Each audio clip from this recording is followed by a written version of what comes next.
tanya nih sama Pak Erni, dengan kegiatan menyanyi yang selama ini masih tetap eksis nih dan tetap sehat dan awet muda serta cantik. Amin. Aduh. Nah, kira-kira apa nih rahasianya? Apa ya? Saya ambil wudhunya ada rahasianya nih. Oh, bilang nggak nih ya?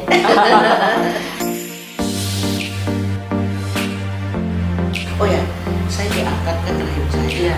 Tahun 2002 tanggal 20 Juni tahun 2002. Saya pergi haji 2003. Jadi saya itu udah banyak banget. Nah, terakhir yang mulai rawan ada ini. Saya waktu itu kan karena gini terus terang saya nggak apa-apa deh kita buka-bukaan aja. Iya, Oke, saya iya. nggak malu kok dari wah ini biar. Jadi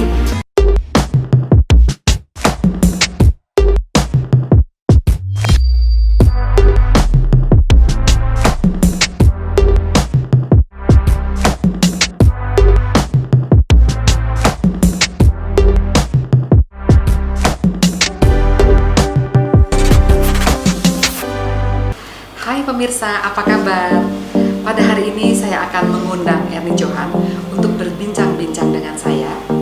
Karena Erni Johan itu adalah penyanyi era tahun 60-an, di mana beliau sekarang masih sehat, masih kuat, dan juga merupakan suatu kejayaan industri musik tanah air dan layak untuk dikenang penyanyi ini. Dan lagunya yang terkenal adalah lagu Teluk Bayur. Dan beliau pun adalah seorang penyanyi yang dianugerahi Tuhan untuk menciptakan nuansa yang luas dan menjadi simbol sebuah era. Dan tentunya pemirsa ingin tahu kenapa sih hubungannya menyanyi dengan kesehatan? Sangat berpengaruh sekali antara menyanyi dengan kesehatan. Karena menyanyi itu adalah salah satu cara untuk mengurangi stres. Kita ketahui bahwa stres itu dipengaruhi oleh namanya hormon kortisol. Hormon kortisol dihasilkan oleh kelenjar adrenal yang berfungsi juga untuk mengalirkan gula darah, untuk membantu daya ingat, mengatur metabolisme, mengatur sifat peradangan. Namun apabila berlebihan tentu akan menimbulkan suatu stres, di mana tekanan fisik atau mental yang terjadi pada tubuh kita, tentu hormon kortisol ini akan keluar. Nah, apabila berlebihan tentu akan menyebabkan berbagai kelainan seperti muka menjadi bulat dan badan pun terus meningkat. Dan mudah marah, mudah tersinggung, depresi, cemas, dan juga dia pun bisa menyebabkan tipisnya kulit sehingga mudah membara. Tentu kalau tipisnya kulit, tentu apa yang terjadi? Mudah menjadi penuaan dan juga bisa menurunkan daya tahan tubuh. Nah, dalam hal ini saya akan membawa beliau untuk bertanya bagaimana cara beliau untuk bisa mempertahankan sehingga tetap sehat dan awet muda. Jadi kita akan lihat hubungan menyanyi yang dilakukan oleh beliau, dan tentunya sekali kita harus tahu bahwa menyanyi itu adalah suatu cara, yaitu suara yang dikeluarkan melalui pita suara yang mana memerlukan getaran dari saluran pernafasan. Tentunya dengan menyanyi akan merupakan kekuatan fisik tubuh kita yang diperlukan dan juga dengan mental. Setelah itu menyanyi pun dapat mengurangi kecemasan. Kita ketahui ada satu penelitian satu SMA di mana dilakukan penelitian pada beberapa muridnya, pada wanita dan pria. Ternyata dari sejumlah murid tersebut dilakukan tes mengalami kecemasan sebelum menghadapi ujian. Dan akhirnya dilakukan tindakan, yaitu disuruh menyanyi dengan 30 menit per hari dan dites lagi kemudian 1 minggu kemudian. Apa yang terjadi? Ternyata jauh. Stresnya dalam menghadapi ujian dia akan lebih baik. Jadi dapat dikatakan bahwa untuk mengurangi stres ini, menyanyi, mendengarkan musik sambil kita ikut bersuara dan menyanyi tentunya ini lebih baik. Dan yang lebih baiknya lagi tentunya akan meningkatkan daya tahan tubuh. Di mana kita ketahui bahwa saat ini sedang pandemi corona dan kita sekarang sedang mengalami PSBB transisi, tentu kita akan banyak bertemu dengan orang, tentu kita perlu meningkatkan daya tahan tubuh kita. Selain kita harus menggunakan masker, mencuci tangan, berjaga jarak, tentu kita perlu meningkatkan daya tahan tubuh. Dan menyanyi pun adalah merupakan suatu cara sehingga kita bisa bersosialisasi dengan orang-orang dan juga dapat meningkatkan kepercayaan pada diri sendiri. Jadi penting juga menyanyi salah satu cara untuk meningkatkan daya tahan tubuh dan juga mengurangi stres. Sehingga tentunya dengan stres berkurang, daya tahan tubuh akan meningkat. Baik, kita tunggu ya pemirsa, menunggu Mbak Erni Johan untuk berbincang-bincang. Nah, saya mau tanya nih sama Mbak Erni, dengan kegiatan menyanyi yang selama ini masih tetap eksis nih dan tetap sehat dan awet muda serta cantik. amin. Aduh. Nah, Kira-kira apa nih rahasianya? Apa ya, saya sih nggak banyak rahasia, yang pasti banyak minum air putih itu juga. Dan kebetulan saya terlahir ke dunia ini emang jadi penyanyi ya. Tapi sebenarnya semua manusia di dunia ini pasti bisa nyanyi. Awal kita lahir kan, Betul. nyanyi duluan kan, gitu. Nah, jadi saya bersyukur aja sama Allah gitu. Cuman saya juga pikir-pikir, apa yang bikin saya, orang yang bilang saya awet muda, tapi saya tahu saya udah tua, tapi jiwa saya masih 40 tahun. Saya tuh suka lupa diri, kalau udah di panggung itu rumah saya gitu. Jadi pokoknya semangat ya, 45. Alhamdulillah kan dokter waktu itu sempat lihat konser saya ya. Itu hampir 20 lagu saya nyanyi. Betul. Berapa jam itu? 4 jam kalau nggak salah ya. Pokoknya nggak sampai 4 jam. 2 jam tapi saya sempat duet sama si siapa namanya? Lucky dari Lucky. Sama Marcel juga kalau nggak salah. Sama Marcel juga sama satu lagu gitu. Jadi apa ya? Dan saya juga banyak dengar kalau kita traveling, kita sering naik pesawat terbang, makanya pilot-pilot dan stewardess itu juga awet muda karena sering lepas landas. Nah kita kan kalau mesti lari apa jogging itu kan untuk peredaran darah kita kan supaya lancar. Nah kalau kita naik pesawat kan cepet sekali itu nggak terasa kan. Nah itu mungkin sering lepas landas gitu ya. Jadi itu salah satu diantaranya, karena saya nyanyi dari saya masih umur 11 tahun ya waktu di Singapura dulu.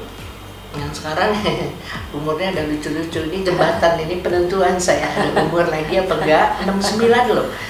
Dan saya juga belajar Feng Shui kan rawan loh, umur 9, umur 19, 29, 39, 49, 59 jembatan. Kalau kita mau terus ya terus, insya Allah, tapi semua itu dari Allah ya. Dari Allah, betul. Kita nggak tahu. Jadi nyanyi Dok, ternyata memang itu bisa menyembuhkan banyak hal gitu. Betul. Seperti di Jepang dibilang katanya kalau nyanyi itu salah satu pengobatan untuk orang-orang sakit jiwa. Betul. Gitu. Betul. Jadi di dalam nyanyi kita bisa keluarin semuanya gitu. Itu lepas landas itu ya berarti ya? Iya, itu juga lepas landas dari kalau kita naik pesawat terbang juga. Tapi yang pasti saya kebetulan saya orang muslimin, jadi kalau kita sehari nggak kehitungnya ambil wudhu berapa kali betul. Gitu. Tapi saya ambil wudhunya ada rahasianya nih. Gitu. Bilang nggak nih ya? Nah itu rahasia itu harus disampaikan. Nah itu pokoknya kita mohon. Saya mohon sama Nabi Khidir dan Syekh Abdul Qadir Jalaini. Saya bilang saya mau pakai air yang engkau jaga di bumi ini. Saya baca dulu Al-Fatihah. Udah.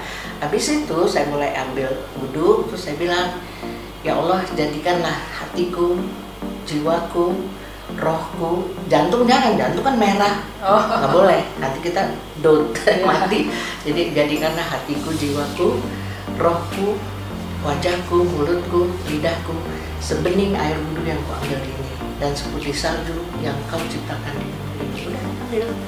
Nah jadi kita harus selalu dalam setiap keadaan selalu bersyukur, selalu bersih. Mau bobo berapa kali? Udah kadang-kadang udah sambil ngantuk, aduh udah pipis, ambil lagi wudhu. Kan kita nggak tahu kalau kita dapat calling dari Allah, lagi tidur, kan lain kelas itu orang dalam keadaan suci sama enggak beda kan. Dan kebetulan saya dari SMP saya udah seneng belajar tentang spiritual, gitu. Jadi udah apa ya? Saya sampai belajar Reiki, saya juga belajar Feng Shui.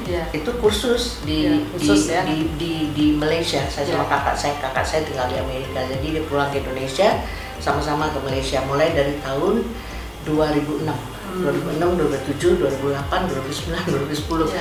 Ternyata Feng Shui itu sudah dilakukan oleh orang tua kita zaman dulu. Jadi kalau pagi-pagi mesti buka jendela biar udara segar masuk. Itu Feng Shui udah tanpa kita sadari kan, gitu. Cuman memang saya kebiasaan juga suka ngeliat bangunan apa, karena waktu saya ujiannya di sana bidang saya dulu SMA sosial budaya kan, jadi bukan saya untuk geometri ilmu ukur gitu saya kurang ya, ini dan itunya. Jadi itu namanya keringat dingin waktu ujian. Habis teman-teman sekelas itu Vice President dari Emerald Bank, dari Rusia, dari India, dari mana, duta besar. Aduh, saya bukan siapa-siapa nih. Tapi kita tetap harus pede, kita sama-sama gitu ya gitu. Dulu sudah menyanyi juga ya? Udah. Berarti kan? betul. Berarti saya kecemasannya berkurang umur ya? 11 Dari umur 11 iya, saya udah iya. nyanyi sampai sekarang sudah alhamdulillah 58 tahun Menyanyi, belum ya. pensiun. Terus tiap hari kegiatannya kalau di rumah masih latihan menyanyi? Enggak juga sih, tapi kalau saya lagi pengen nyanyi atau saya dengerin, saya nikmatin lagu-lagu yang enak ya, mengingatkan nostalgia dulu. Kadang-kadang nangis juga, tapi kita perlu nangis. Nangis itu membuang toksin juga di tubuh kita. Betul. Jadi udahlah, laki-laki pun boleh nangis. Nggak apa-apa, kenapa laki-laki kayaknya aduh jangan nangis mewah. Enggak lah, kita it's okay, that's life gitu. Dan di samping itu kalau orang bilang awet muda segala, orang pikir saya dioperasi. Enggak, saya dulu dengan tangan-tangannya dokter yang halus menanamkan benang-benang halus di wajahku, tapi nggak diulang-ulang. Belum, nanti diulang lagi ya. Nanti boleh, insya Allah gitu. Dan saya juga kagum sama dokter kita, rajin ya WA-WAan gitu. Saya selalu bilang, saya jarang bilang dokter Nenden, dokter cantik, saya bilang alhamdulillah. Iya, itu kan semua lukisan Allah ya dok ya. Sama ini ada lagi rahasia. Saya waktu tahun, saya diangkat kan rahim saya tahun 2002 tanggal 20 Juni tahun 2002. Saya pergi haji 2003, itu ingat banget. Jadi setiap manusia kalau sudah wanita khususnya hormon estrogennya sudah berkurang. Nah, kita harus hati-hati, bisa siap-siap sakit jantung. Jadi saya nanam hormon di Singapura. Iya betul. Jadi campurannya apa saya nggak tahu, tapi itu berapa inci di bawah. Jadi kan bukan operasi di bawah kulit gitu.